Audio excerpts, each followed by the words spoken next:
Okay, I'll just do a little intro. We'll get going. Sound good? Sure. Yeah, man. All right, buddy. Yeah. Appreciate you. Okay. Yeah.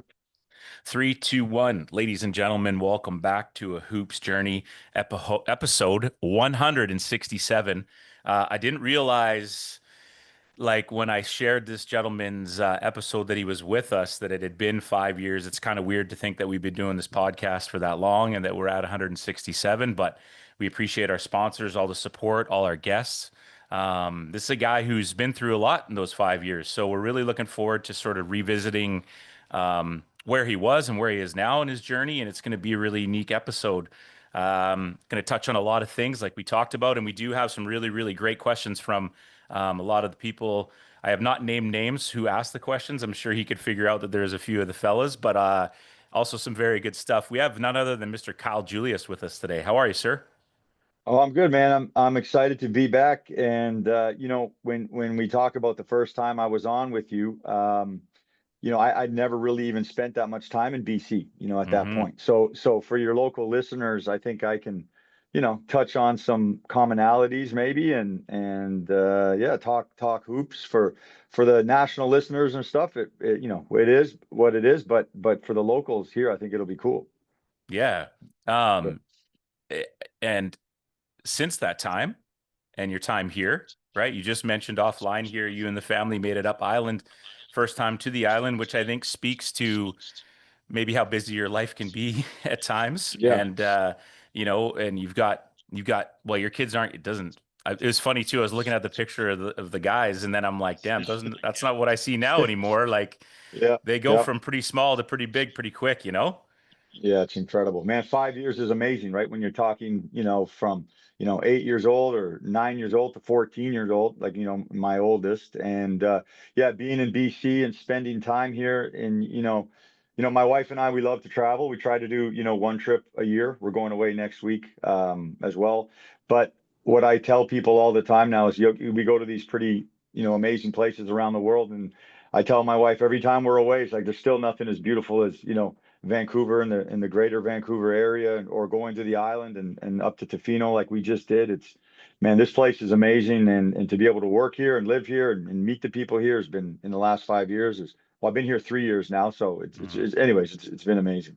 Yeah. Yeah, I remember a couple of years back, Manu Ginobili was out here with his family, and like he just kept posting and posting about like he yeah, made it up to Tofino, and he was just like this. And you think about the places you all have seen through the game, and it's like people yeah, ask me, "What'd you do this summer?" I'm like, "Stayed home." What? yeah, yeah, yeah. No, no, What? we are the vacation spot, Yeah, man. It's all, right. it's true. Yeah, Yeah. yeah. And in that time, like, what are some of the things that you've picked up on? Like, obviously you came from overseas, but growing up an Ontario guy, knowing that, we're behind, I think, in a lot of ways in basketball in our province, True. in what we can improve. I've seen you, you're obviously there at the award ceremony. The Bandits always doing such a great job of being involved in the community. You hit, I think it was like 40 plus schools in the off season last year, and I'm sure they're going to build off that. What are some of the observations, some of the things that are good, maybe some of the areas of growth from what you think overall for us?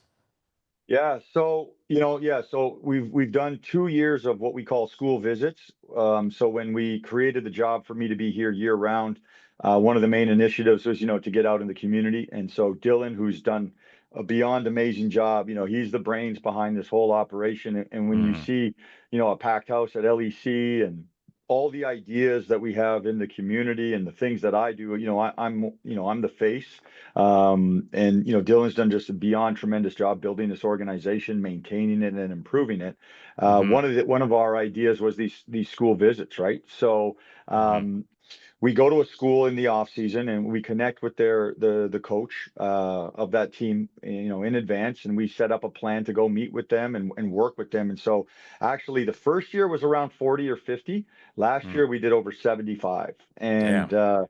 those are like team visits where you connect with the coach in advance. You go and they'll tell you, hey, Coach Julius, can you help us with this, or show us how you do that, or talk Hmm to us about some of the experiences you've had. And yeah, so I've done it all go to a school and work on zone offense, to work on zone defense, to talk about training, to talk about strength and conditioning. And then in the last 3 years too, my son, Marcus, who's 14 now, he started playing, and he's kind of been through, the process for the youth in BC. And I can kind of compare it to, what I know from my experience, for example, in Ontario. And even before I got into professionally coaching in Ontario, I did a good 7 or 8 years of skill and development where I was a trainer, one of the first guys kind of back then doing the whole training thing. That was, 10, 15 years Shout ago out now. Braveheart.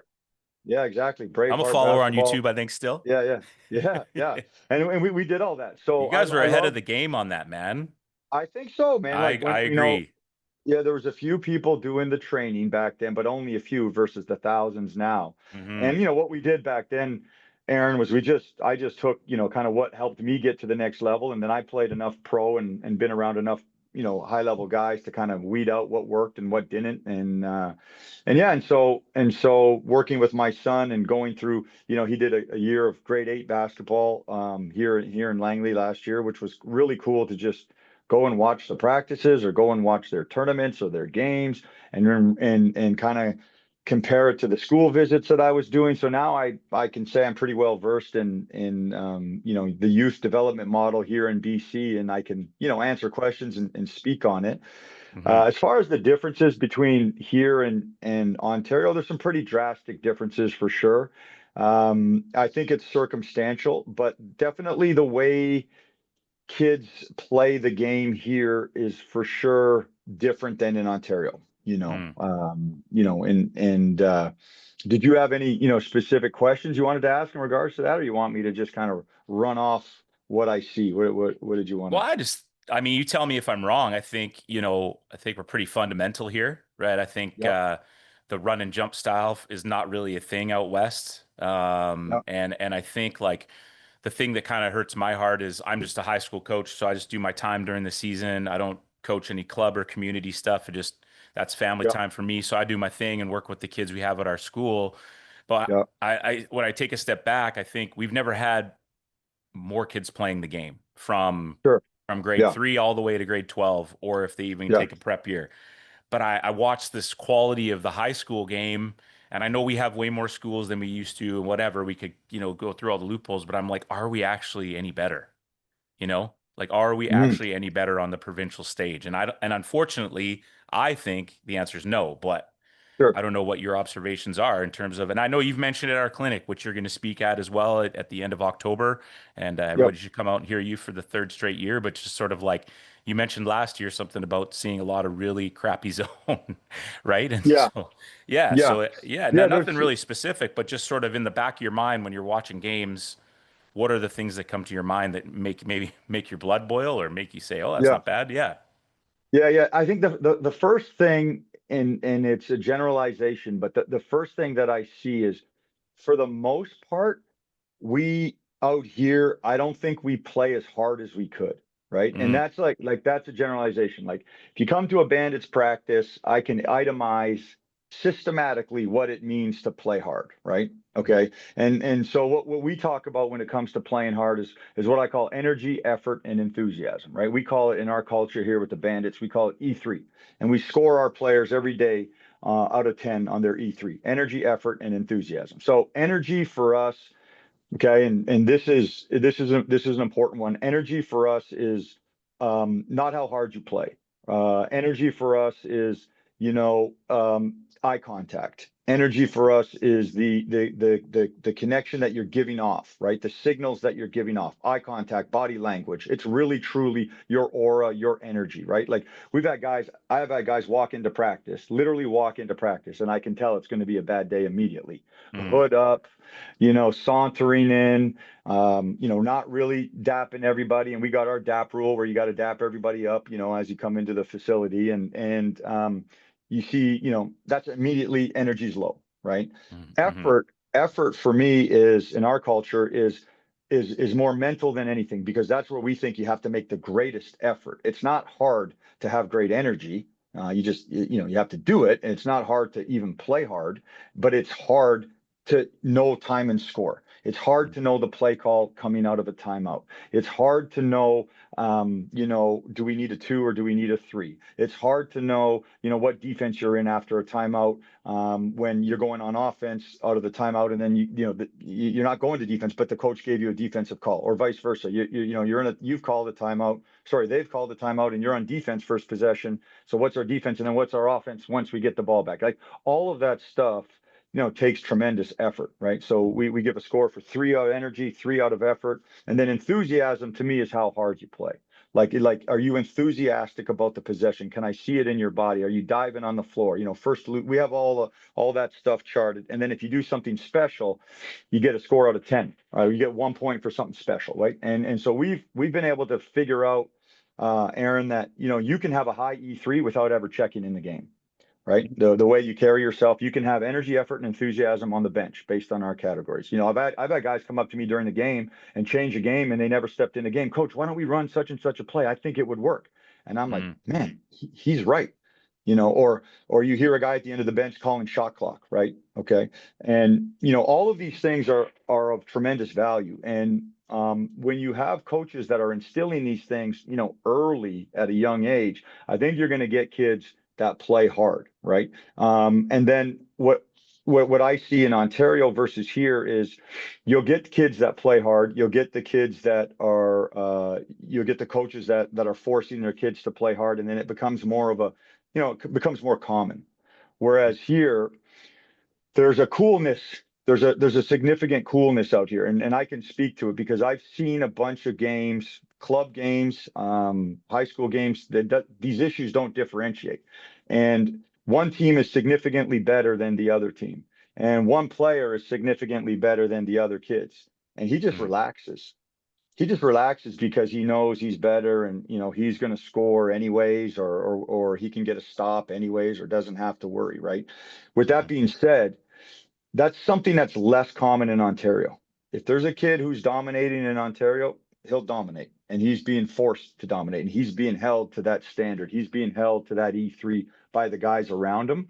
And that's the one thing I don't see enough of here. And whether it's club or even the high school or the grade 7 or grade 8 or whatever, I guess more grade 8, and they don't have, they have the tournament or whatever in grade 7. But yeah, I've seen like the biggest differential, the biggest separator is just the amount of kids that just really truly play hard and truly get after it, and that are held to that standard, and that are held to that process. And the reason I bring it up, Aaron, is because I've seen a lot of coaches in the high school here, the grade 8, they're holding their kids to a systematic standard, meaning like, hey, we're running this play. You've got to run this play.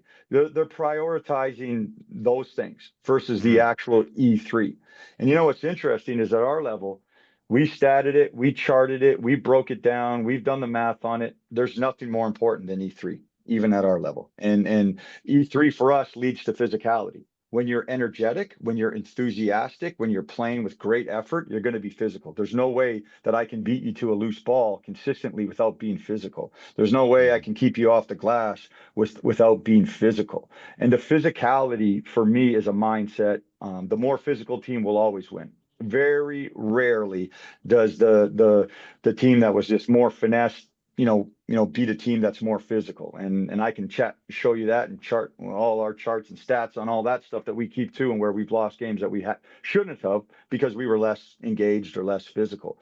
And that's Mhm. the biggest thing that I've seen out here is there is a lack of, I don't want to say respect for it. I think people respect it out here. I think coaches are trying to, kind of push it and teach it, but Mhm. it's definitely a missing component to the value system, for a lot of the youth basketball out here for sure. And that's the hard part is I think people think playing hard is, like I said earlier, it's coaching their energy, right? Yeah. But it's not. You can't play hard without knowing time and score, without knowing, what your responsibility is, your assignment is, like we tell our guys all the time, playing hard, like too hard will get you beat. Like Mm-hmm. if you're over closing on a non-shooter, like we've got some guys on our team that work so hard, and you put them out there, and you have to sub them out right away because they've closed out so hard on a non-shooter. They sent that non-shooter to the free throw line, or they sent that non-shooter. They got let him get a paint touch, and then he's kicking it out for an open three. And so again, that's where there's a significant difference between effort being playing hard and your energy, right? And Mm-hmm. I think that's one of the biggest things that I've seen is just that tremendous kind of missing link out here is really getting that energy, effort, and enthusiasm, in games. And I talked to a kid this weekend, and I was trying to help him in a game, and he was going into grade 9. I was trying to help him, and there was like this kid's talented, and I was watching him play, so I was talking to him after a game, and uh, I was trying to help him, and there was no eye contact. Mm-hmm. And, I was annoying him, right? And I was, calmly approached him, told him I thought he was talented, told him I thought he could play a lot harder. There was a multiple loose balls that bounced, kind of near him. He didn't really go for him. His teammate got beat, and he kind of just watched his teammate lay it in. And, there was just a real lack of energy, right? Not effort, but energy, because the kid's smart. I know he knows what to do. And Yeah. his mom came up to me after and said, thank you for speaking to him, and I kind of told her, I thought that, I don't think it's going to make a difference. He wasn't really, paying attention. Mm-hmm. And she told me, we talked about it, and she told me he played 55 games this summer. He played over 55 games this summer. And it dawned on me that, yeah, there was probably no value in that game that I just Mm-hmm. watched him play, right? Or the person who was coaching him, like I said, maybe that person's a great coach systematically, but really let him get away with what I call energy, right? Which is the eye Yeah. contact, the body language. When a coach is talking to you, look, when I was in grade 9, if a pro coach would have come up to me and, put his arm around me and say, hey, young fella, you're not really getting after it. Young fella, you need a little more of this. Come on now. I would have been, oh my God, I would have ran through a wall, Mm-hmm. and I think what's happening is it's easy to devalue, things like that when you're playing 50 games in a summer, right? Some people pros don't even play 50 games in a regular season, right? Mm-hmm. And so, yeah, again, like the value system, what's really important. And I think coaches can instill it and players can instill it, Aaron, right? Like when Yep. you're around a lot of guys that play really, really hard, it's not, you got no choice but to be at that standard, right? Mm-hmm. But if you're always in your age group, okay, if you're always with the same age guys, even my son's team, talking to the coach, very good coach, and talking about how, um, trying to get them to play harder, like definitely emphasizing it, definitely working on it. But there's not a lot of talk out there. Basically the kids aren't pushing themselves. And I said, yeah, Mm-hmm. a bunch of grade 8 kids are not going to push themselves, right? So how do we find a way to get the grade 8s? And I think you would agree with this. When you and I were growing up, there was a lot more basketball with older guys, right? Like, I tell my son all the time, man, when I was in grade 8, I was a good grade 8 player. I don't think I ever played with grade 8s. Every No. night I was at the local university, Lakehead and Thunder Bay, playing with university age guys. Mm-hmm. My friends actually played hockey. They didn't even play basketball. So Yeah. I didn't grow up playing age group basketball until I was, in high school. That was grade Mm-hmm. 9 was my first game ever. So I think the talent is here. Like you said, the appetite, the amount of kids playing, our high school culture here is fantastic. The 3-on-3 tournaments have hundreds of teams, and the club tournaments here at the LEC every weekend in the summer is just like it's just packed, it's loaded, it's unbelievable. So that's amazing. And if we Mm-hmm. can start to harness the value system and hold the kids to that standard, I think we'll be on our way. Mm-hmm. No, I agree, man. I just as I'm listening to you talk, I think some of those things too are we're losing in society, right? Just not even just you being a pro coach, but even just a general, and no knock on this kid. I'm talking about separate things like just sort of that we instantly just label someone who's older as an old head. Well, where's the respect for elders anymore? The people that have Sure. life experience and have Yeah. have been through the things that you're about to, and we kind of Yeah. just brush them off because well, I think Michael Jordan's better than LeBron. Well, you're an old head and your opinion doesn't count anymore. So, Yeah. lots of really, really, really good points there. And I agree. And it's one thing we instill here. We have a different sort of value system. We call them core covenants, where the guys come up with key words. But I Yep. love the E3 idea because it also, as a coach, especially at the high school level, whether it's 8, 9, 10, 11, or 12, you're always trying to think like, how do I keep player 11 as engaged as the star, right? And there's Sure. only so many times, and we try to, we engage, we high five, put our arm, but that Yep. system of it doesn't matter how many minutes you played on Wednesday night, you got Thursday to practice and show us the three levels, right? Which is a Yep. which is a Yep. great takeaway right off the bat. Yeah. Yeah, And we haven't done it here with the Bandits, but my teams overseas, mhm, every player gets an E3 score at the end of the week, right? mhm. And so we get two E3 scores at the end of the week. You get your individual score, and then Okay. we would average it, for a team score. And Oh, okay. we were correlating on teams I had overseas. We were correlating the difference in one or two E3 points to like Mhm. 5 to 7% shooting difference. So Wow. from like an E3 score of like 7.5, your team, yeah, we're probably shooting a three at 30%, right? Low E3. That's a low, like 7, because these are all controllable factors. These are all Yeah. controllable values. You can control every one of these, right? Yeah. And so a 7 out of 10 is low.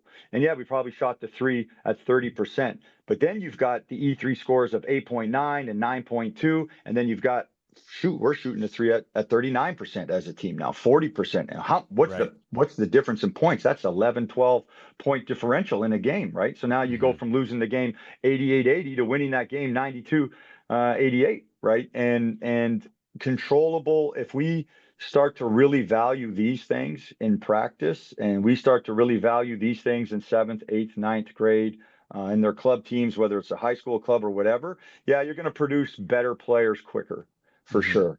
And it's hard to do because you have to have coaches that have kind of been through that and understand what it tastes like, smells like, feels like to have a high E3, right? And For so sure. we turned it into a line graph, right? Monday Hmm. you're you're 8 here, Tuesday you're 8.9, and we would show them this graph during the week. And they were like, man, look at my energy levels up and down. And then you have those weeks where the guys have those steady E3 scores, man, and they're playing well on the weekend, right? And Yeah. you can do that here and it doesn't cost any money to do that. You just stat them at the end of the day, chart them at the end of the day. We had a guy taking care of it, and he would make the graph, and we learned a lot. I don't do we do the E3 every day with the Bandits, but in Hmm. the summer, kind of shortened season, a lot of times less information is more. So we would do it for the coaches, and if a guy had a low E3, then we'd meet with them and talk to him and work with them. Yeah. What's going on. But yeah, I think that's something you can do at any level. Yeah. And I'm not saying everybody in Ontario does it, but No. definitely there's definitely in Ontario playing hard and getting after it, and high levels of real energy, not that fake energy, is they're not lacking that in Ontario. I'll tell you that. There's way more foot on the neck. You know what I Yeah, mean? yeah, Yeah, exactly. way more killer Yeah, mentality. And I agree. yep. And we talk to our kids about it all the time. It's like, are you like going boom and someone hits a three because you know there's someone on the baseline that might tag you on Instagram, or are you genuinely happy for your teammate because they hit a shot? Sure. Yep, yep. Um, no, that's good stuff. So this kind of the next question was another listener question that kind of ties in with that is with that as you move forward with each level, what are some of the things that you see that separate different levels of guys, right? Oh So yeah, whether it be their yeah. off-court routine, whatever it is, like what are the things that you see with each level that as it climbs? Yeah, man, I've studied this. I feel like I could write a book on, the separators for guys at each level. I've coached at so many different levels now, played at so many different levels, and trying to help my son and even his friends, get to the next level. And the Hmm. number one separator, and it's like binary, it is black and white. The number one separator between a good, talented player and a great player who might not even be that talented, just good to great, is a daily routine. Hmm. And then the great to the greatest is the details of that routine. And what we tell guys all the time, and what I've learned is I don't care about your routine if it's not 7, 8, 9 months steady to a year to 2 years to 3 years. anybody can have a routine for 2 weeks or a month. We've Hmm. seen it. We've seen it. Like I can tell stories of guys coming here with the Bandits. They get in here, and for a month, man, they are so locked in.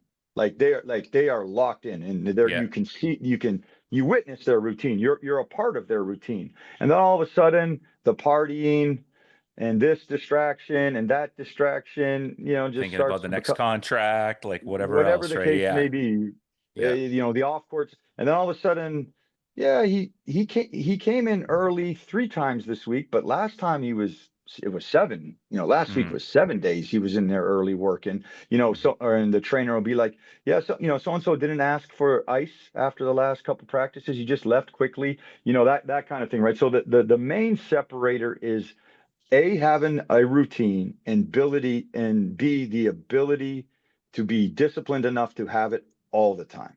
Because you get to a new team, or you start grade 8 or grade 9, or you start your first year of university, or the season starts and you're motivated, Yeah. right? You're motivated. So 2, 3, 4 weeks of doing whatever. But then when that motivation goes away and it's dark and you lost a game or two, or a coach is on you, or you're not playing as well as you want to, or whatever the case may be, and you got to be disciplined now and maintain that routine. It's tough. And that's where guys just separate themselves immediately. So for us, it's about the guys who have a routine, and we can talk about what that looks like. And then the next thing is the guys who have the ability, the mental toughness to maintain that routine, whether it's good day, bad day, they just keep coming in. And for us, it's a guy like Mitch Creek, right? Hmm. Mitch Creek, every single practice, first guy out on the floor. Now, this is the guy who's the oldest on our team and played the most and played in the NBA. So he's the first guy in, and he's got his ball handling and his shooting routine that he goes to. Then after practice, he's taking care of his body and is on his body. Then he's coming back at night for more shots. And then early in the morning before the practice came in, he's already with the strength coach and he got his weights in, et cetera, et cetera. And it was every single day of the summer, all the time. It never wavered. And then the guy ends up winning MVP at the end of the summer, and having an incredible sum. Where we had a handful of guys that just wasn't that consistent, and the play wasn't that consistent. But for me, in this position of being a professional head coach for the last 13, 14 years, you are searching for guys with the routine, because guys with the routine are dependable. Guys with the routine are invested, they care. And look, I've had guys that don't play, like you talked about the 11th player on the end. I've had the 11th man on the team have great routine, and no matter what, and you know what, then all of a sudden you call his name and he's ready to go. You call his Right. name in the 7th, 8th game, he hasn't played in the first 5, 6 games. Another guy who's a great example of that is Dwayne Notice. If you look at our team this year, we had such a great team this year, and the way the season ended, we haven't truly celebrated it the way we should. The success we had individually and as a group. And with that being said, Dwayne Notice did not play the first 3 games of our season this year. He Mm-hmm. did not check in. He was a little bit banged up from his previous season. I didn't think he looked great in training camp. I told him, and we had built Really? this. You told him, huh? Yeah, Yeah. Big I surprise. told him. Yeah, yeah, and we had a good training camp going, and Hmm. we start our first couple games and we're rolling, and the ball's moving, and we're scoring 106 points a game, and yeah, there was no minutes for him. But this guy continued. He comes in early, he stays late. He comes in early, he stays late. He's speaking up in the film session. He's teaching guys. Literally, there's film of him on the bench during timeouts where guys are coming back and forth to the bench. He's helping them. He's work because he's been in my system. He knows. Yet he's not playing. Mm. There's a game where we're on the road in Sask. I want to say it's our, I forget what game it was. Maybe the fifth or sixth game of the year, and he gets like 2 minutes in the second quarter, and that's all I played him. The guy is as happy and as enthusiastic for everybody coming in and off the bench. His effort is there. Like, he's got a high E3 on the bench because he's calling out shot clock, he's calling out sets, he's calling out plays, he's helping guys. And then all of a sudden, the sixth, seventh game, it's his turn to go, and Yeah. he's ready. He's ready. He's playing 28 minutes. He's ready. Then it got to the point where we could not sub him off the court.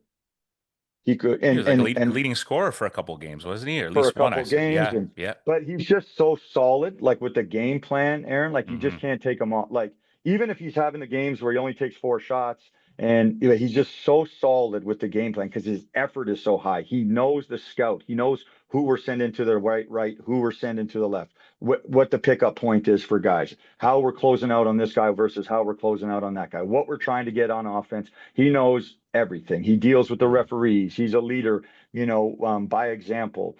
And those are the guys, that you search for as a coach. Those are the guys that to me have separated themselves, and it's all because their daily habits, right? The routine, like you are your habits. And that's the other thing about the youth basketball around here. I think there's so many games being played off season, like I was giving the example of earlier. It's Yeah, actually even hard to have a routine, right? sure. Because I call it simple math, right? If you've got a tournament every weekend and you're playing multiple games every weekend and you got to drive pretty far to that tournament, it's hard, man, to get the math in. It's hard to even have your routine, right? Hmm. You're not actually set up for it. Whereas, Sure. I don't let my son play any games in the summer.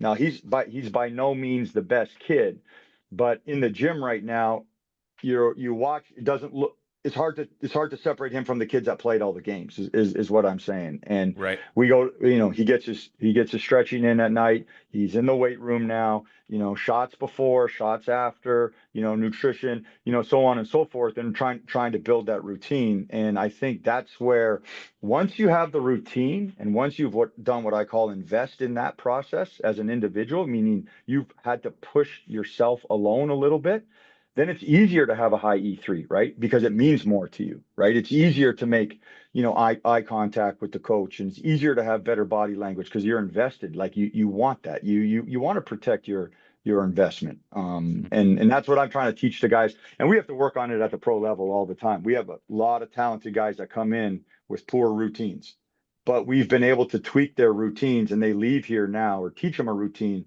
help them with the routine, and they leave here now as better players, better pros, right? Are you a believer in journaling? Like once that routine is set, think of like a 16-year-old boy who's like, trying to friggin' grow armpit hair and they're like, ah, right. And obviously it's going to Yep. change. Like if you get to go play post-secondary, is that what it is? Is a daily journal that you think is what helps you kind of lock into that routine Yeah. because if you just leave it in your mind, the mind shifts Yeah. and maybe you kind of get out of that. So how do you make sure that you maintain Yeah, that? no, Mm, journaling is huge. I started myself in the 10th grade. I do mm, it now every day. My coaching career was based on my journaling. Like when I started coaching, I took all my journals from when I was a kid and when I was a player, what I liked from coaches, what I didn't like, et cetera, et cetera, et cetera. And I turned it into right now what I call the 20 steps. We have like a 20-step kind of manual. And it mm, came from all my journaling. But I think journaling is one of the single most important things you can do. And again, part of your routine. That would be for me, that's the nighttime. Some people like it in the morning, but that's the mm, nighttime part of your routine, right? So what I've mm, tried to teach guys is let's slow down before bed. Let's get rid of the phones at least, 30, 45 minutes before you're sleeping. Let's stretch a little bit. Let's breathe a little bit. And let's write down in our journals what went well today, what we're trying to improve on, what we want to do for tomorrow, and then the tomorrow part, that's your schedule, right? You should be writing down, your schedule, and then you go and you execute it, and then we come back home again and you check them off. I did these, I did this, I did that, I didn't do this, didn't do that. Yeah, no, I think journaling is a major should be a major part of any routine, and I think a routine without that kind of reflection at night, I think is it won't be a great routine. It's not, you're yeah, missing something, right? And yeah, it teaches you to reflect. And I think guys that are players, coaches that are self-aware, they're always going to be better. And yeah. and it te and then again, if you write down your schedule for tomorrow, there's going to be some discipline in there. Okay, I wrote this down. I got to do this now. Right. Mm, And hold yourself accountable. I think there's nobody more important to hold yourself accountable to than yourself, right? No, it's good stuff. Um, with that, you've mentioned a lot of stuff about the Bandits and kind of all the things you do. I really enjoyed watching Tristan's like YouTube videos. I mean, obviously the editing is high level. Like he's Sure. hasn't saved a penny on that stuff. And then getting to know you over the years, kind of like your philosophy and how you are, kind of knew what to expect. But in terms of one of the things that I found really cool with him was how he talked about you and was like, yo, this guy's at every training session. He's at, you know what I mean? Like just how he was Yeah. just blown away. That was like every time he turned, you're at. whatever with Tyrell at the Wellness Den, like everything possible. So when you think about your job, one of the questions that we had was like, what do you like the most? Is it the X's and O's coaching, the general Yeah. managing, the personal training, and also like this guest had to say, or this person had the same question for me, is like me and my friends when we talk about the Bandits, we're always like, he must know, and like you and Dylan sit down and you look at your players, like you know you're going after the best, but you're also prepared to have that G League or the Summer League call up, right? Yeah. Um, is that an approach you take, is like knowing that if it happens, we'll deal with it? You just want the Oh best yeah, of the no. best.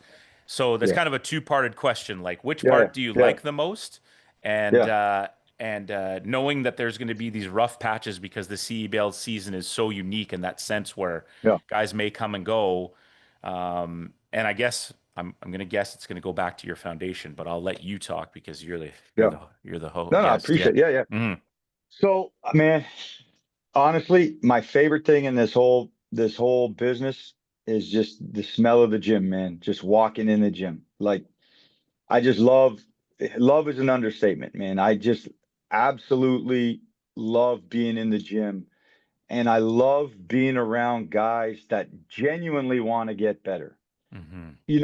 I've been around a lot of guys that are fake about it. I've been around a lot of, we call them con men in our business. You recruit a player, right? And one of the first things I asked to our last point was, what's your routine? Like, if you can't tell me your routine, like immediately, this is what, and the good guys, when you ask a guy, what's his routine, Aaron, you know what he'll say is, well, okay, what you talking preseason? You talking game day? Uh, You talking like a real routine? It's down cold. It's who they are. It's like a tattoo, right? Like they can mhm. explain it and why they do it and how they do it, right? And Mhm. so, man, I've recruited so many players that have conned me, that have Mhm. told me they love working out, that have told me they love practice, and and so on and so forth. So what I love about this job, man, is the work. Is like coming in the gym. I love the work. Like I Mhm. love when I played, I loved feeling exhausted after. I remember I played for a European coach and I was like after practice, man, I'm not tired enough. I remember thinking that. Like I didn't like him. Like we just didn't really get after it. So my favorite thing is just coming in the gym and just being around guys that want to get better. And there's a lot of players that have played for me that'll tell you they don't like me. And I probably don't like them more than they don't like me because they probably didn't really genuinely want to get after it and want to get better. Right. And so that's what I love. So if it's a weight workout, I'm there. Let's get better. If we're going to the wellness den to get in the cold tubs and the sauna and I can help our team, I'm there. Mhm. I try to pick everybody up at the airport. And the only time I don't pick in the 3, 4 years I've been here, the only time I don't pick anybody up at the airport is literally if we're on court and I have to be there. Otherwise, I'm there picking guys up, whether it's 1 in the morning, you name it. Mhm. I think that's part of getting better is, picking them up and they're the first face you see when they get off the plane. And I know Tristan kind of makes a big deal of that stuff, but I've done that everywhere I've ever been, I just want to get better. How do we get better? How can I help you get better? Right. And I'm addicted to winning, man. Like I love winning. Like I love happy locker rooms. I tell my Yeah, my yeah. wife, my wife and my kids, man, there's nothing better than a happy locker room, man. Like a happy locker. I watch every sports documentary you can think of, from the hockey stuff to the Premier Soccer League stuff to Tom Brady's new one, which was amazing. I love that. And seeing happy locker rooms, man, I love it. I Mhm. love it. And so just to me, it's just like being in the fire. If one of my guys is working, I want to be there. I want to be with them. And if I Mhm. can't, then I hire a coach who I think cares about them getting better the same way I do. And then I trust that. Because in Mhm. my job, to your next point, being the GM and doing all these, sometimes I can't be out there. Sometimes getting our team better and winning is me being in the office here, studying or being on the phone or working with an agent or whatever. So I just love the grind, man. If it's work, I love it. Like I just Mhm. want to be there. I want to be with our guys. I want to push them. I want to tell them the truth. I want conflict and I want the friction where we both don't like each other for a minute, but we know it's going to make us better in the long run. I just love it, man. I love it so much. And I think too, being in Vancouver, when I first took the job, there was this like, we're definitely underdogs. Like, we can't recruit here. Like, there's not all the local pros from Vancouver. Like, there's the hundreds that live in Toronto, and Sure. Niagara gets them, or Brampton gets them, or Scarborough gets them, or whatever in our league. Like, we're the underdogs out here on the West, and I love that. I Mm, didn't know anybody out here. I came out here by myself, brought my family out here, and now I feel like I'm connected to this community. And I know it's just a result of, like we talked about earlier, 75 school visits and grabbing kids at a club tournament and trying to help with them. You name it, right? And just being involved, and so I just literally love the grind. If someone aren't on my team's working, I want to be there. mm, The next thing is, when you build this team, you know what guys immediately are going to summer league, right? And you know immediately what guys are going to be late, and you know immediately what guys have the potential to leave early. All of mm. it's a mess. But we had a plan for every guy. We had a plan individually for, so we signed Kyle Mangus. We knew he was going to summer league. Okay, we're going to bring in Corey Davis when Kyle Mangus, or sorry, we brought in Corey Davis for Isaiah Brockington. We had different pieces for, we had Zach Copeland, come when Kyle left. And we just had, we had, what we did was, we decided at the start of the year that we wanted to, build the best team possible for the first 12 games. We were like, screw everything after that. We're going to just try and win right away and get this thing going, get our standards in. And then as we got closer to the season, we definitely had, this guy's plan B, this guy's plan C. And what made it tough was, part of the CEBL is you can plan as much as you want, and then it gets crazy. So Mm, for example, like Kur Jonkic was, plan B for Tyrese. We knew Tyrese was going to summer league. Then Kur comes in, and before he gets here, he signs a huge deal in Germany on a first league team, which we were ecstatic about, because sure. we felt like Kur was with us 2 years, and we really, really worked with Kur. He was another Mm, guy I fell in love with, because he just loved being in the gym, and hmm. and we got him better, so we were ecstatic. But then it was like, oh my God, Plan B's gone. Heck, he was literally supposed to be here to replace, and so then now we needed a plan C. How do we do that? And then so for as well and as smooth that it went, we still had a handful of hiccups, and we literally finished the season with a few guys we didn't actually ever think we'd be finishing with. And another cool story to that line was, we signed David Mutabazi, the local Trinity Western player, as a practice player, right? And then the first games, are so many guys were late, we needed him, which we never in a million years thought he would, be, and he played great, played better than great for us. And then Mm, we get towards the end of the season, and we're like, okay, man, we're going to need David again. And David was a guy whose work ethic was fantastic. David was a mm, guy who was a sponge, and he was learning from everybody. And David was a cool story about the earlier points that we made about young players being pushed by older guys, right? mm. David, the highest level he's played at is Trinity Western and U Sports, which is great. Then all of a sudden you put him with a Mitch Creek every day, and now Yeah. you're getting this different David quickly, right? Or Mm, you're putting him with other pros, Isaiah Brockington's, Kyle Mangus's, the Corey Davises, and all of a sudden David's like, he's on another level, and he's contributing at a high level for us. And then so we had this plan with like 10 games left, where we're like, okay, David's cracking the rotation. And all of a sudden he gets invited to play for Rwanda in Afro basket in their Olympic qualifiers, which was amazing. But we never thought we would be, in a bind losing David, our guy who was originally the practice player, right? for So, sure. but we did a good job of we had a practice team, Grant Shepard and different guys, and that kind of stuff was really cool. And they were able to finish with us and play with us. Grant Shepard's another great story. We signed him as a practice player. The guy came early. The guy stayed late. He had high E3 every single day, even though he went weeks and weeks and weeks without playing in a game. All of a sudden, he helps win a huge game for us in Edmonton on the road when we're fighting for first place, and Tyrese got ejected.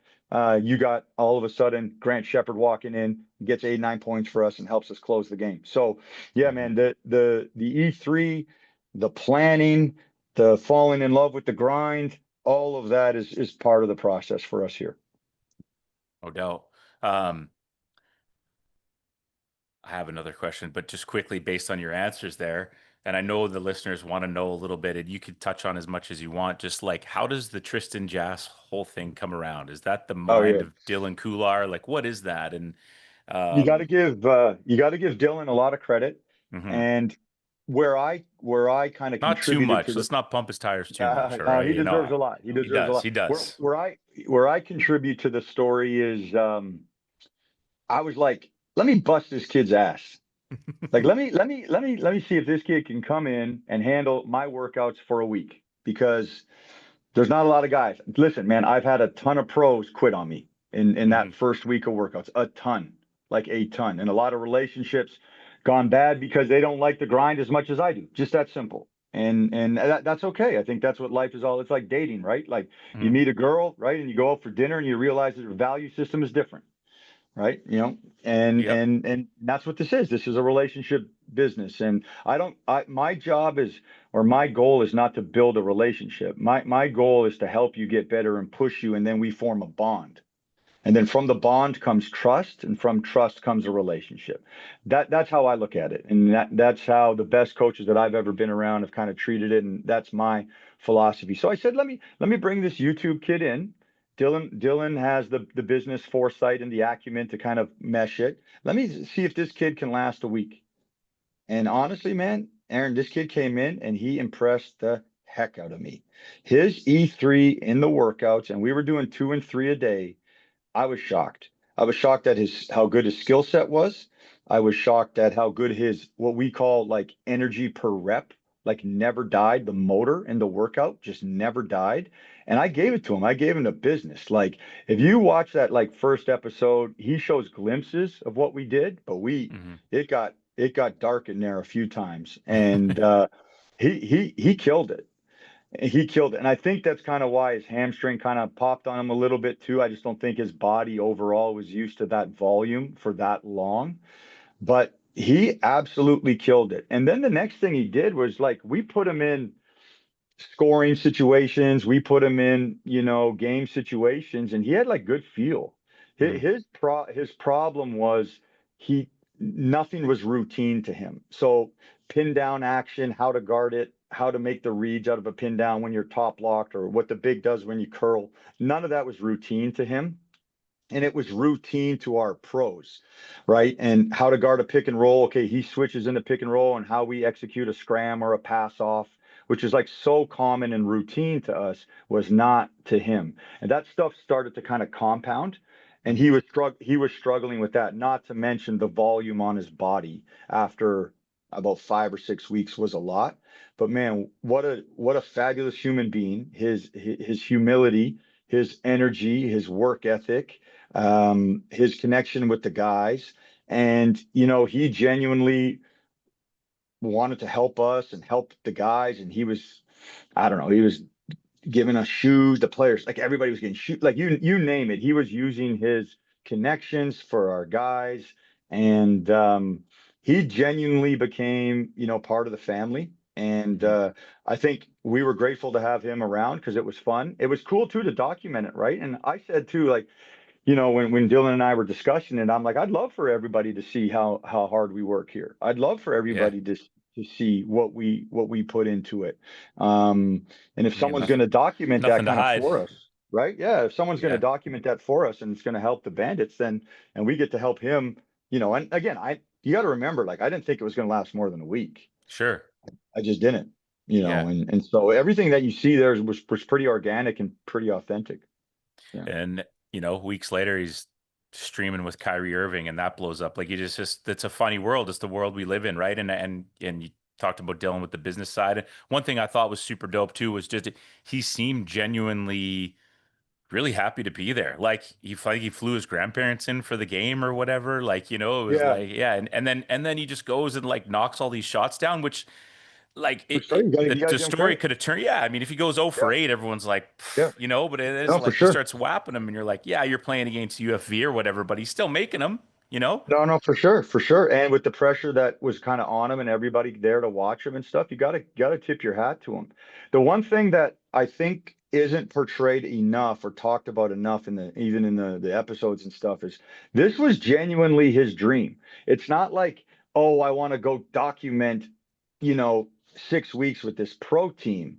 No, like he flew his parents out, his brother, the conversations was really about him trying to play real high level basketball because he felt like he could have played college and he gave it up. So Hmm. that was also a cool part. Like when you see the authenticity, it was authentic. It really Hmm. was. Yeah. Cool. That's dope. And let's piggyback on that. You talked about Dylan, the business side of things. And let's just get into the CEBL a bit. Like one of the listeners asked, I guess they maybe heard you speak before. I've heard you on a different podcast or something. How dare you go on a different podcast? But that's fine. You just talked about the business of basketball in Asia, right? And just Yeah. how much further ahead it is than Canada and the CEBL in general. Do you feel like the steps are going in that direction? And what do you think the CEBL needs to do to take it to that even further? And I'll speak to I didn't make it to Abbotsford. That's far from me. I've been to quite a Yep. few games in Langley. I made three this year, and I'm Yep. watching the hoops this year, and I'm like I'm with other basketball guys, and I'm going, like this is good. This is good basketball. Like this is Yep. legit hoops here. Like this Yep. is not, Yep. oh, we're just trying to fill a spot for a fifth man. Like it's like, No. so what are your thoughts on kind of what the CEBL needs to do to kind of get it to the next level? And I think you can speak even more to it because you do have that GM perspective as well, right? You're not just coming in to coach, you have the full spectrum of it. Yeah, we're on our way. I know I've said that the business of basketball in Canada is behind Asia. I've said it a few times, probably a Hmm. couple years ago. We've definitely taken some strides for sure, but we're on Hmm. our way. I mean, the CEBL is young. We now have a situation where 9 out of the 10 teams are privately owned, which is a big deal. 5 years ago, Aaron, when we spoke, I think it was 1 or 2 teams. Hmm. So we are on our way for sure. It's a grind, man. It's a slow process to build a league. But the I can speak on the Bandits, and we have taken huge steps, in the last couple of years. 2023 was my first year kind of living here, working here. Crowd was solid.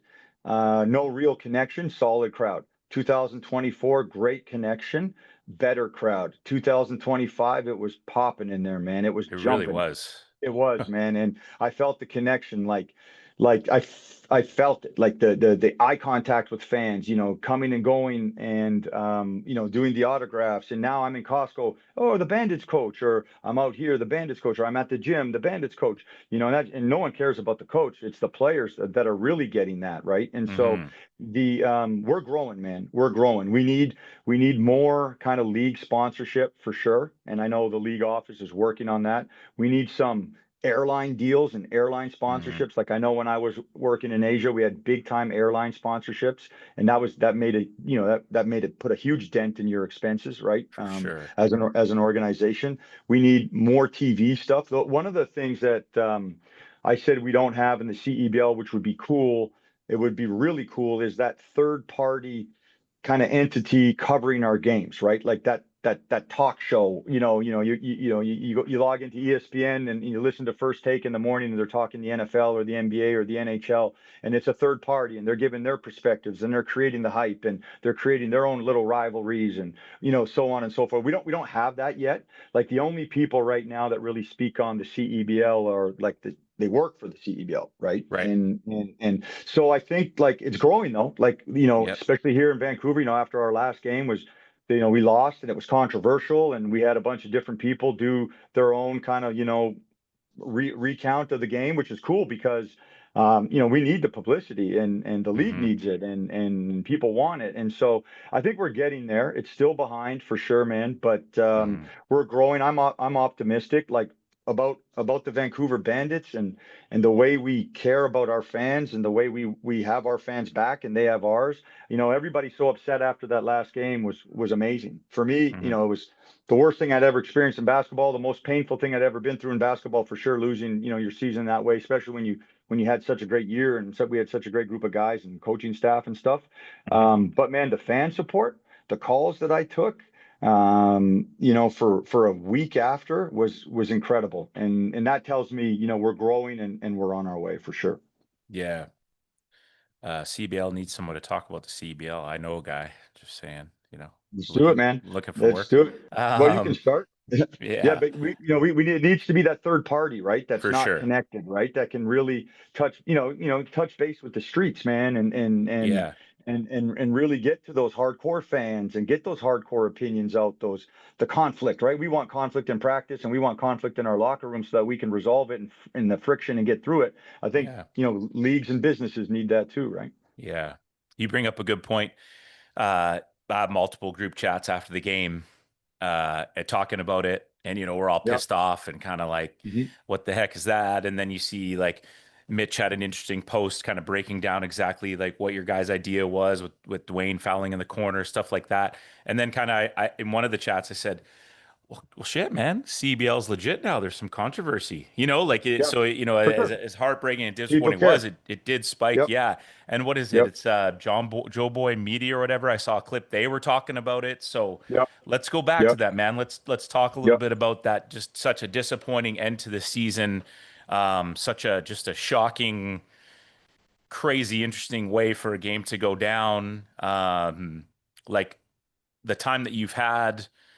What are your thoughts, takes, and again, probably just another opportunity for the CEBL to step back and hopefully review and go, all right, how do we Yeah. make sure this doesn't happen again? Yeah, Um, definitely, man, definitely not allowed to say too much about it because I'll get in sure. trouble. Yeah. And the other thing I is think I though, see Dylan in behind that plant there. yes, We're no, no. he probably is. He probably is. But the reality is, there was a lot of mistakes made, right? And the Hmm. first thing I tell everybody is, look, man, there's about three or four things that I would have done different. Like after every loss, I audit the game and Hmm. I go over the things that I would have done differently. And I could have helped us win that game without all the controversial calls. So you got to own your losses in this business. You have to. And I think that's what being a coach is all about and leadership is all about. There's some stuff that I would have and should have done differently that maybe don't put us in that situation. Like for example, we're up 4 before target time, right?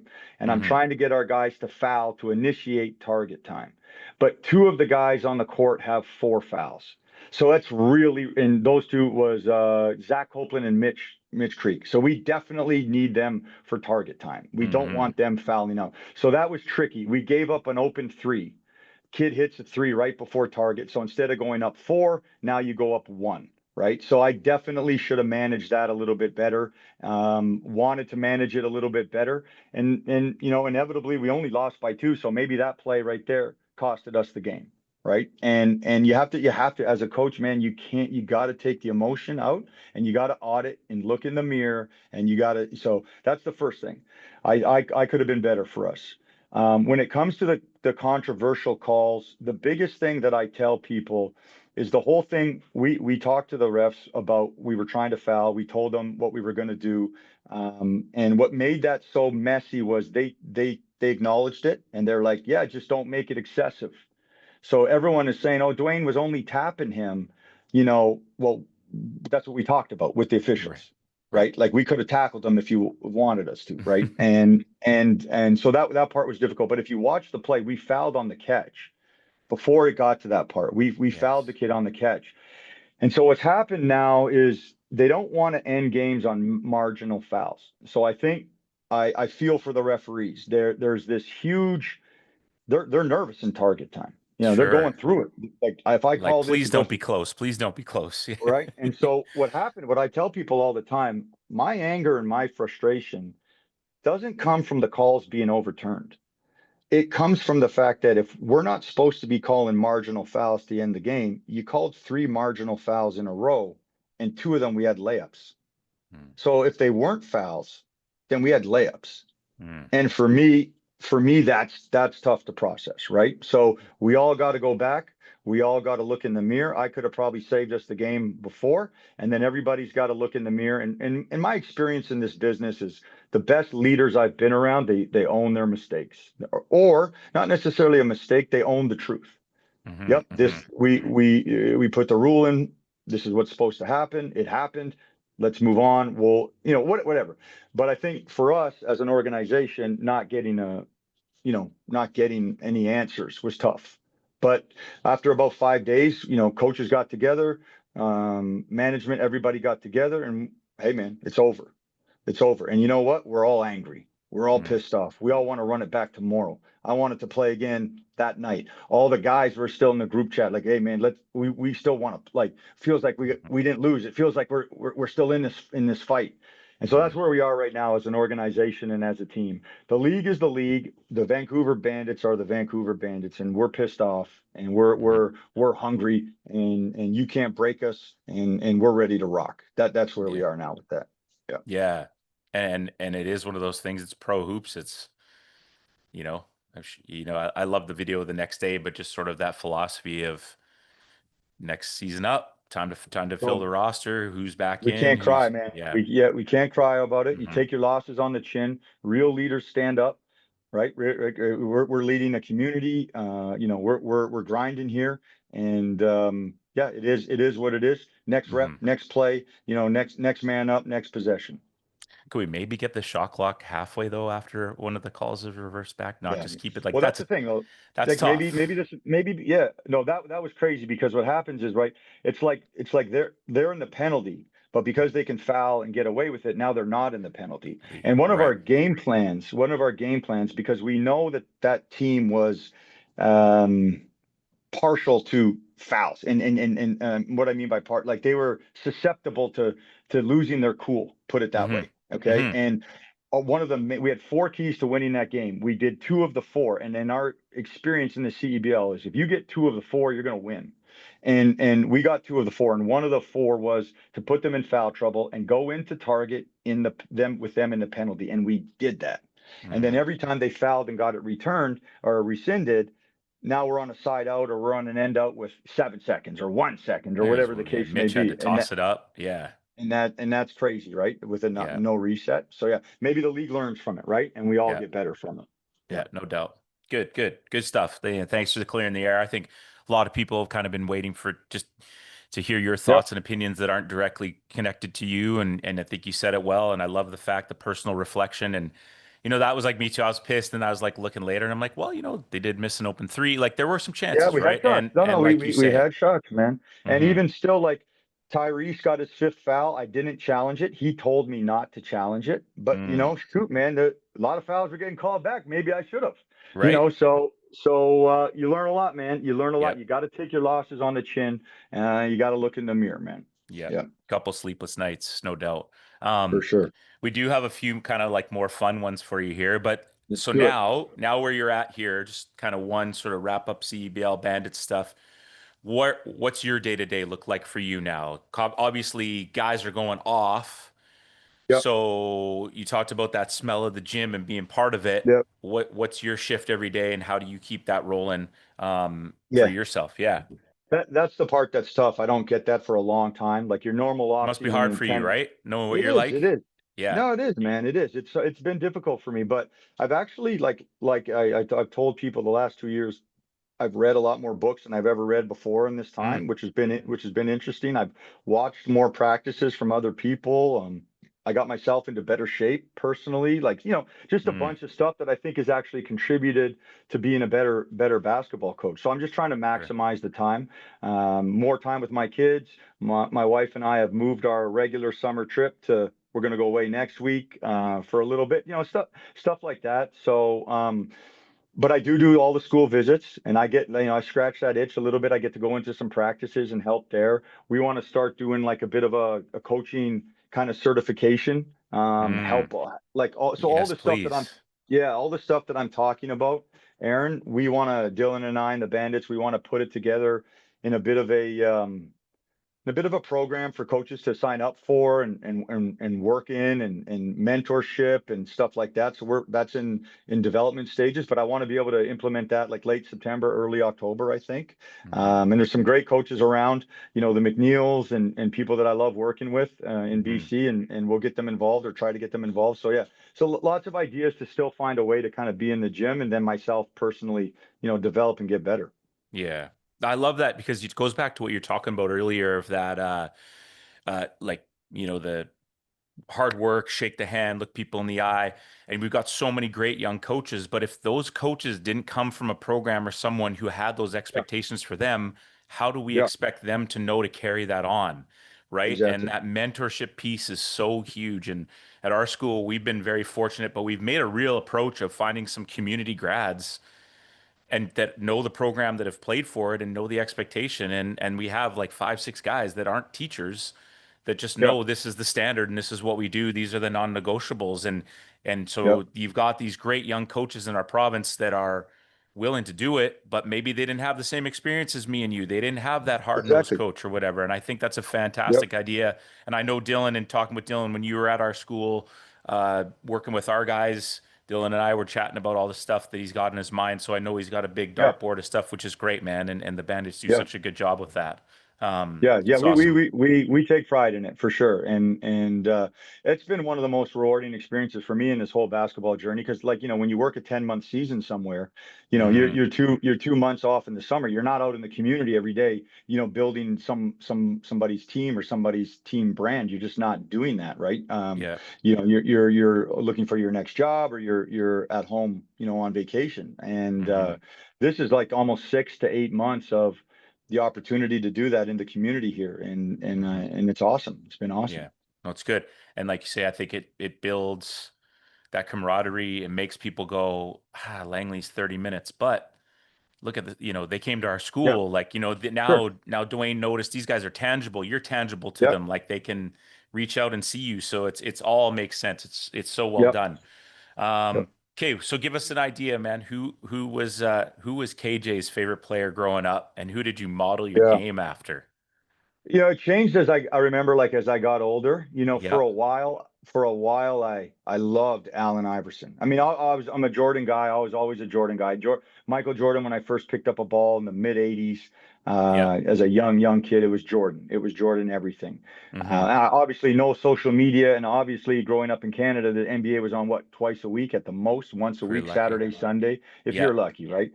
Then I fell in love with Iverson, like his just the way he played, and obviously all the charisma that he brought to the game. But as I got more serious, my favorite player was Ray Allen.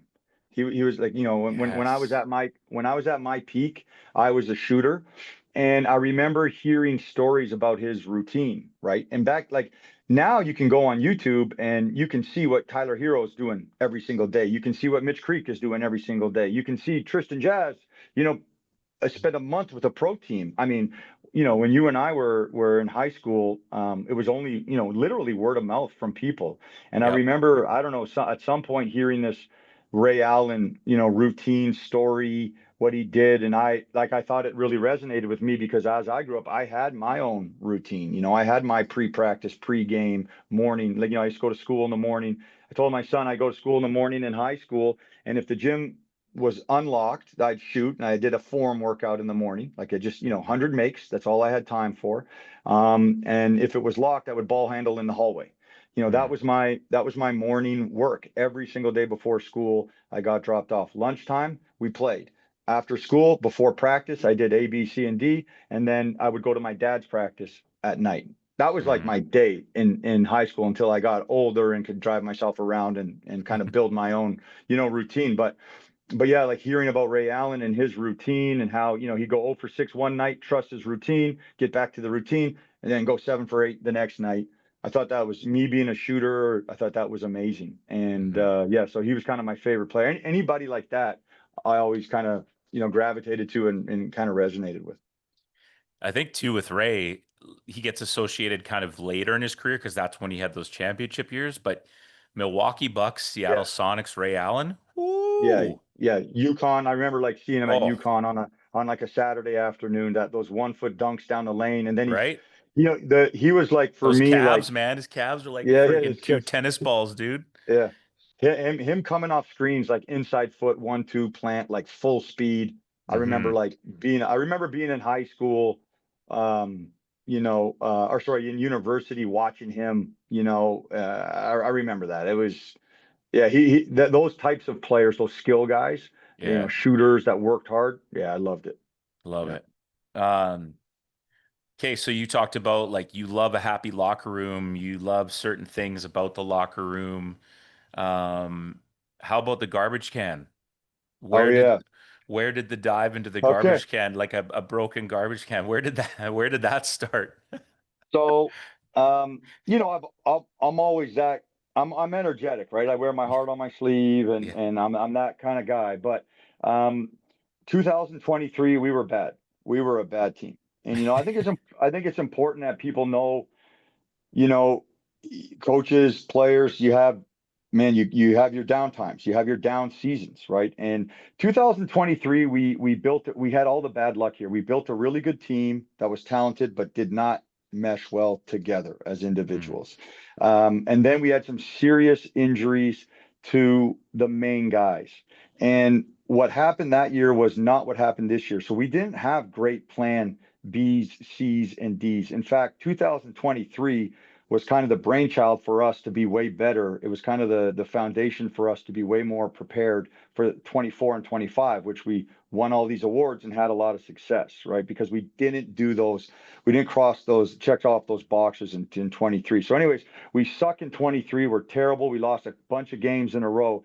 And one of my pregame speeches was about being first to the floor, was about winning the energy battle and having better E3. And to get them going in the locker room before, I tossed a ball, a loose ball kind of in front of a laundry bin, and I dove to get on the loose ball, talking about being first to the floor. I hit the laundry bin, hit the garbage can, everything went flying, and the guys were pretty hyped, and we went out and won the game.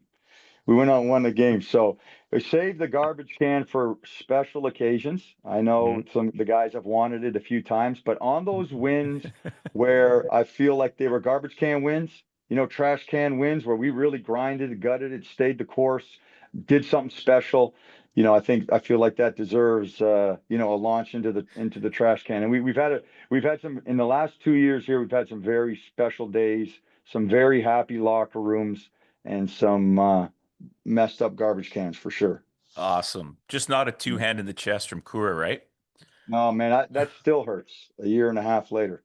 That one That's a still hurts. large human right Crazy. square in the chest. Yeah, yeah, Okay, yeah, two more, yeah. my guy. But Let's one, do it. okay, this is from Dwayne Notice. Oh yeah. Um, is that have you ever completed your own 250 drill? And if so, what was the total? Okay, And I think so you talked to so me. It's been so long. You may have talked about the 250 drill on the last episode, but just give the idea to the people what that is, and then talk okay. about that. Yeah, and so I'm not a math guy. I'm not the smartest, sharpest knife in the drawer, but I'm I'm with you, brother. analytical. I'm with you. Yeah, We're I'm the eye candy, analytical. though. We're definitely the eye Yeah, yeah, candy, you know? exactly, exactly, exactly. We're the pretty faces, right? So I'm huge on numbers. Like I'm data driven. I try to make sure that there's not too much, confirmation. The problem with a lot of basketball analytics and stats is you can get what's called confirmation biased, right? If you Hmm. don't like the mid range, you can show all the stats to why the mid range is terrible. If you love the mid range, Sure. you can show a ton of stats as to where it's important, right? Anyways, when I was doing my skill and development, when I was doing the training, I wanted something to show that we were getting better. Like I didn't want just good workouts. And I think that's where the real good trainers separate themselves, Aaron, is when they come in with a plan and they have some metrics, right? I've always been told and learned what gets measured gets accomplished. So what we did with the 250 drill was we had all these drills kind of standardized. Like we would Hmm. do, like I'm big on like micing for a minute. Like see how quickly Damn. guys get, yeah, like hard. Yeah. See what you can get in a minute and see how quickly guys get tired, who gets bored with it, et cetera, et cetera. Then we had a ball handling drill side to side that we called two up, two back, which was really hard. I did them all kind of like individually, and I would kind of keep score, keep track, and then I was like, shoot, man, like let's put these all together. How long would it take? We tweaked it, we went through it. How long would it take? And then we realized that, like, man, if you take these, I think it was 11 drills or whatever it was, if you take these together, put them together, that's a 55-minute big time workout. And you're getting a score. Like you're getting a score on everything. And so yeah, we called it the 250 test and it was awesome. Like guys loved doing it. There was a little bit of room for kind of like I there was a little bit of room for error. And, someone would do it and get like you could kind of get away with a few of the drills going not so hard, kind of saving yourself. So Hmm. there was issues with it to a degree that way. But when I managed it and when I coached it, I had my standard for everything. So Dwayne Notice, man, Dwayne Notice is one of the all-time greatest individual workouts I've ever had, like ever. The way that this kid just goes through a workout is legendary.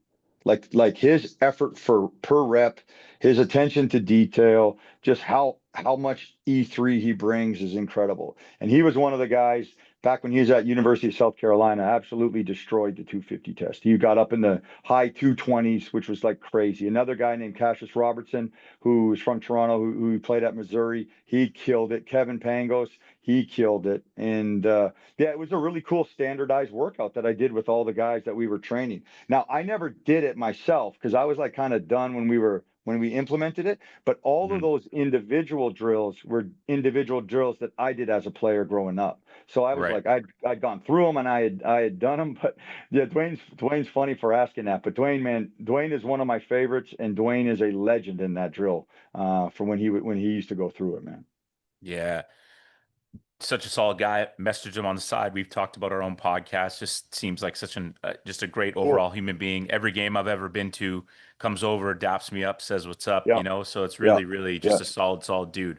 That's Um, Dwayne, man. Yeah. yeah, we appreciate your time, man. It's been great chopping it up. But one thing, there's a really important question to ask Yep. that was brought in. It is for young coaches, and Yeah. sort of just you've given lots of nuggets. You've given lots of things.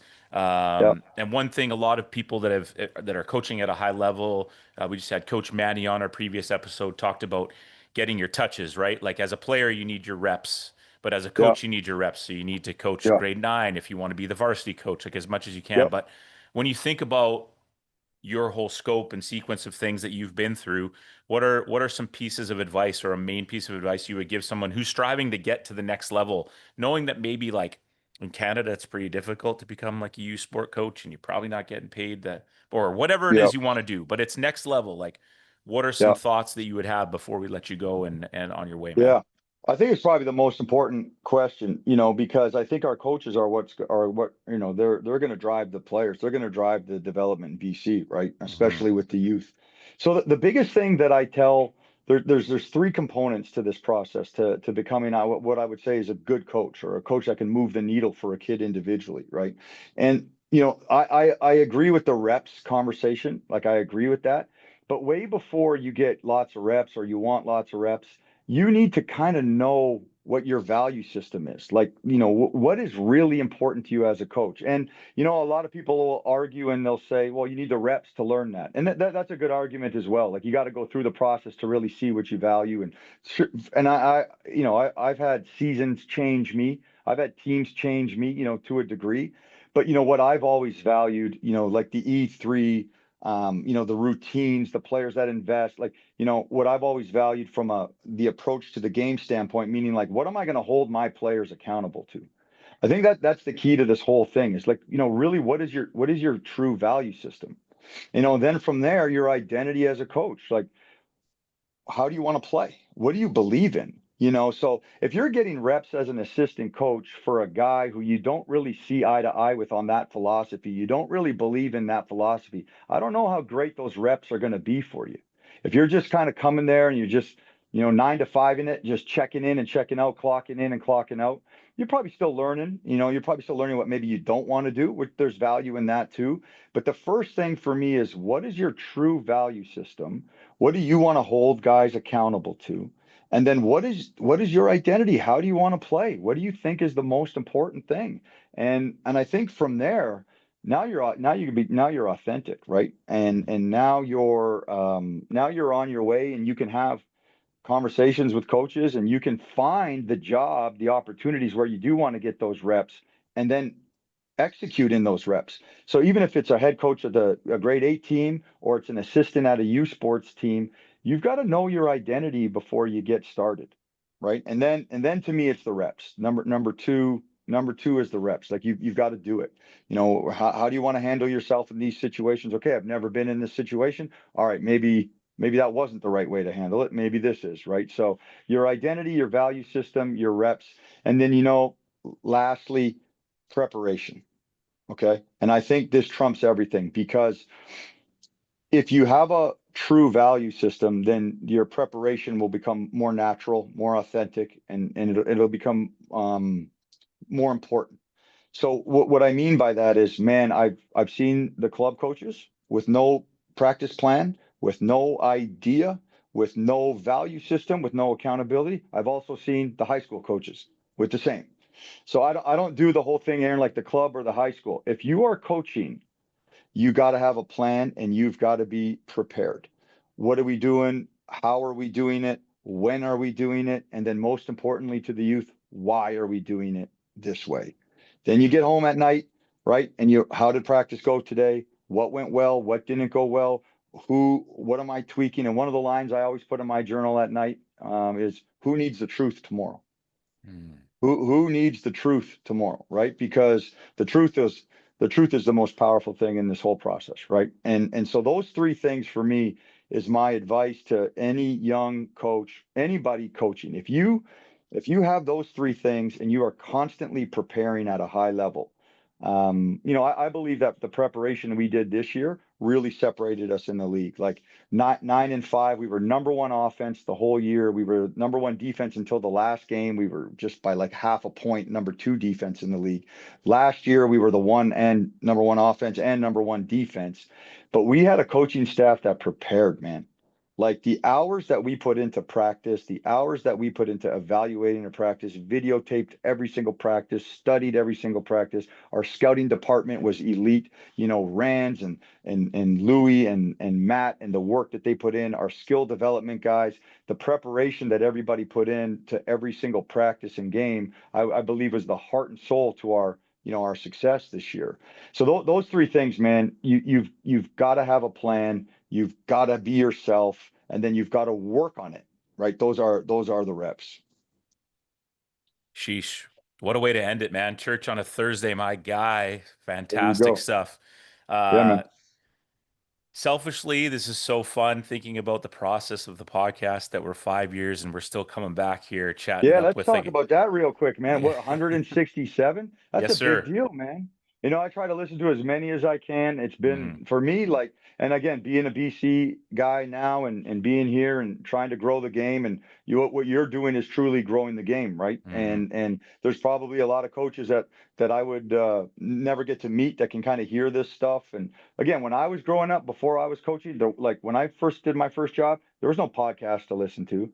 There No, was sir. no pro coach that had been doing this for 15, 20 years to help me or anybody for that Hmm. matter. So I think what you're doing is amazing. And you're that third party guy that's just telling the truth, that's just being authentic, right? And Hmm. people need it. It's awesome, man. I'm glad I can be a spoke in the wheel, man. Yeah, man, I appreciate those words. Truly, coming from someone like yourself, huge Bandit supporter of you guys, everything you do. We're thrilled. The thing I appreciate about you is, hey, you willing to do the clinic? Yeah, whatever you need. If I'm around, I'll do it. You really Yep. are a man of your word, and you are about growing the game. And so, for those that are around, October 24th, get to St. Thomas More and come check out the clinic. We got Barnaby Craddock from SFU. We got the head coach Awesome. from Western Washington coming in. So it's going to be another great day of hoops. And KJ, continued success. Enjoy that time with you and your wife. I know you will. I know it's hard for you, but I know that you value those moments and you'll unplug and just sort of reset. And when you get back, she'll Yep. be ready to let you run free and do your thing. Yeah, for And sure. we Yeah, man. appreciate your candor, your honesty, and your ability to just sort of say it how it is, and the truth be told. So that's really dope, man. We appreciate you. All right, man. Thanks, Aaron. Appreciate you, man. All the best. Episode 167, an absolute banger. This is one people can go back to, listen to over and over, and take a different sort of nugget from every time. We will see you on the next one. Carl, don't leave yet. Gonna do a little intro here that you can add at the start of the episode. All right. Three, two, one. Oh, baby. Ladies and gentlemen, we have part two coming up with you. Kyle Julius of the Vancouver Bandits, general manager, head coach. We cover so many things. If you're a young coach, maybe not a young coach, you can learn from this episode.